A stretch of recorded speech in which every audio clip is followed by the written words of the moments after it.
Kalung aleng ka zai le do tu nghe ka zai min zong về do không nghe ka ngai zong ho ngày zong ho ti le ma ka u nao ka chien te am ming po a ka ko phalo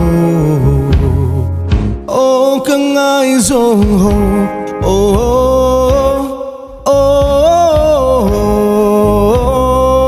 min sẽ lovin min ngai đâm ru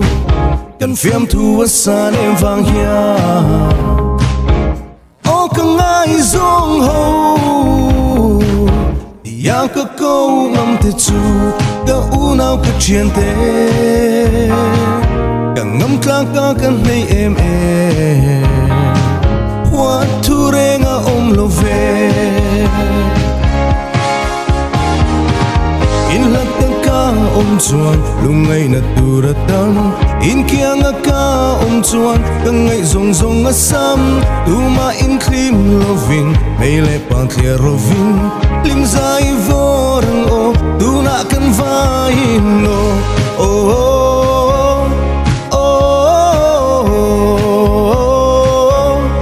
ka ngai zong ho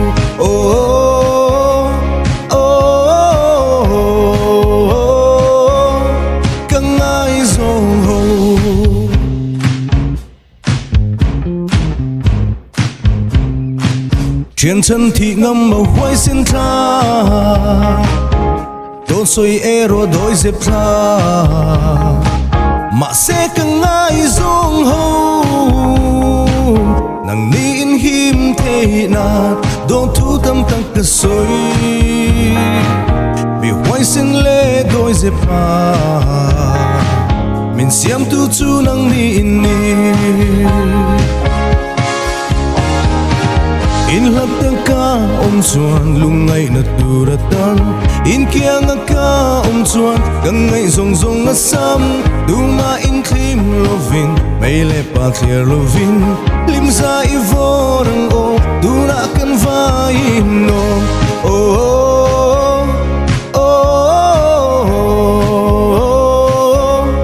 ka ngai zong ho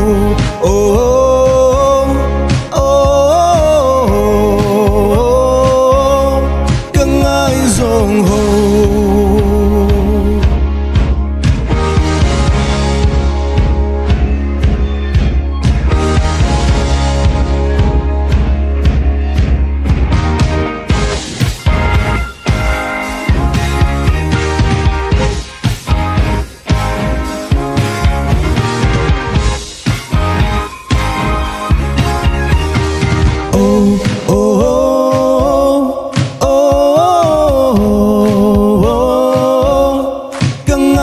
zong ho